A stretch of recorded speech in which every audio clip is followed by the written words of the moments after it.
History has known many great champions of railways. I.K. Brunel, George Stephenson, the one who dresses a bit like the Penguin. But there's one who keeps getting overlooked, probably for the right reasons despite the empire he left behind. George Hudson, the most infamous British railway baron who ever lived. If you wanted a story about the rise and fall of a 19th century tycoon whose greed got the better of him, you've come to the right place. Born in Howsham, Yorkshire in 1800, George Hudson's family background was in farming. He was later kicked out of his hometown at the age of 15 for bringing an illegitimate child into the world. Following this questionable start, he began his career as an apprentice draper for a firm in York, which was later to become Nicholson and Hudson.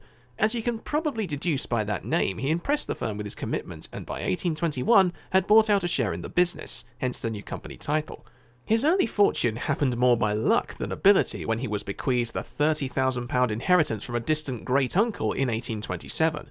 With his lucky fortune, Hudson became a member of the Tory party, acting as agent for the local candidate. His standing led to his election to the York City Council in 1835, working his way up the ladder as councillor, alderman, and eventually Lord Mayor.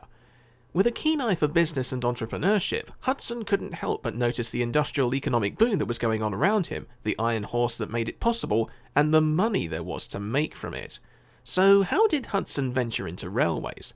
His connection lies with the foundation of the York Union Banking Company in March 1833. This provincial joint stock bank was linked with the Glyn's Bank in London, whose boss, George Carr Glyn, was also the chairman of the newly founded London and Birmingham Railway. Both men found mutual ground over their admiration for the success of the Liverpool and Manchester and thought to themselves, hey, these iron rails are paved with gold.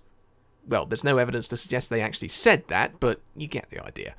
Hudson's first venture into the railway business was in 1833 when he was appointed treasurer of the Leeds to Selby route when he personally bought out 500 shares in the line. The chief engineer of this railway was the same chief engineer of the Liverpool and Manchester. I'm sure you all know his name by now. Stephenson was already thinking of building a line from London to Edinburgh via Newcastle and Leeds, the idea being to allow passage from Edinburgh to London via the London and Birmingham and the Leeds and Selby routes. Hudson managed to persuade him to build his proposed route through York, which eventually became the York and North Midland Railway. This act alone would put the medieval capital of the North on the railway map and give York eventual access to the capital of Great Britain. Hudson's influence also led to the merger of his North Midland Railway Company with the Midland Counties Railway and the Birmingham and Derby Junction Railway to form the Midland Railway in 1844.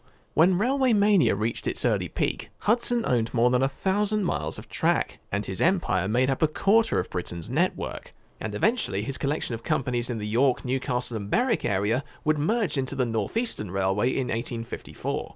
In short, George Hudson gave us two of the most important railway companies in British history. He also seemed to be somewhat elaborate when it came to celebrating royalty. When Queen Victoria came to the throne on June 28, 1838, Hudson was said to treat poor churchgoers to a substantial breakfast and give out free grocery tickets to 14,000 poor members of the public. For years afterwards, he would also give free dinners to the children of York on Queen Victoria's birthday. So he sounded like a nice guy, right? Well, unfortunately, the Railway King had a dark side. In becoming chairman of numerous smaller companies, Hudson had built his empire principally to make money for himself, rather than to create a practical and prosperous railway network for the benefit of the nation, much like most of the other infamous railway barons of the era who were hell-bent on who could cover the most ground first.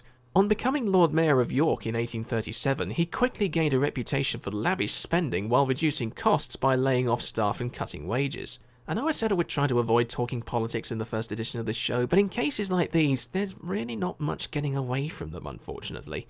But that's not what he's most infamous for. In trying to gain as much capital as possible, Hudson sneakily sold on shares for more than they were worth, which in some cases was more than he had even bought them for. It's the old stock market game of buy low and sell high. In one case, the York, Newcastle and Berwick Railway, under Hudson's control, began buying shares worth £15 in another of Hudson's companies for the suspiciously high price of £23.10. Guess who benefited from selling them? On top of that, rumours came about that company profits were being diverted into paying shareholders rather than going back into company investment. I wonder who was responsible for paying those dividends. If it weren't for the railway mania boom of the 1840s coming to a sudden end in the midst of an economic slump in 1846 and 47, Hudson would have gotten away with it. But as railway shares began to drop in value, animosity grew between Hudson and the investors who faced financial ruin on account of his persuasion.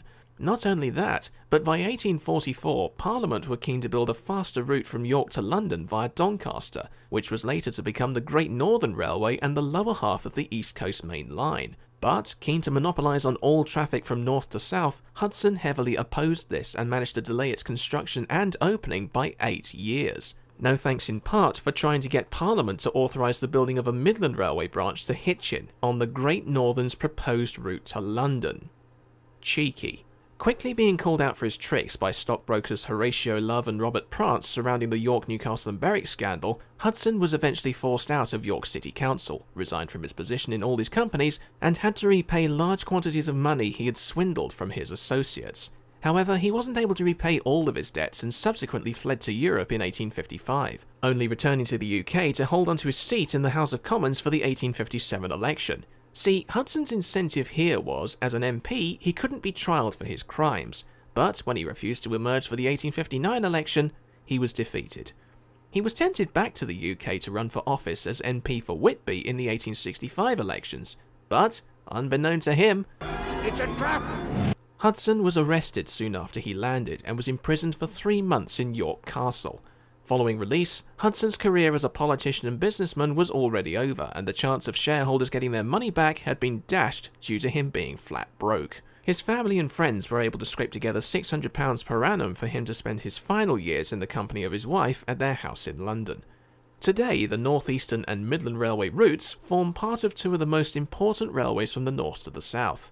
But the city of York commemorates Hudson's legacy by gracing one of the least attractive streets in town with his name.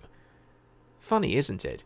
When he was new to the business, he was worth the modern equivalent of nearly £27 million. But thanks to his greed, he died in 1871 with the modern equivalent of less than 22 grand to his name.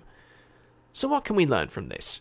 The stock market is a risky business, crime doesn't pay, money corrupts, the Tory stereotype was enforced by another Tory stereotype, 2 of the nation's biggest railways began in life on sort of dirty dealings, and Love and Prance brought the whole shebang to an end. I'm glad there was at least one amusing sounding thing to come out of that collection of statements, but then again, if it wasn't for Hudson's dealings, York wouldn't have been the railway capital of the North, and the North Eastern and Midland Railways may not have happened. They say that every cloud has a silver lining, but it's a pity that doesn't sanitize the ones full of acid rain. I'm Chris, and I'm here to gauge the issue.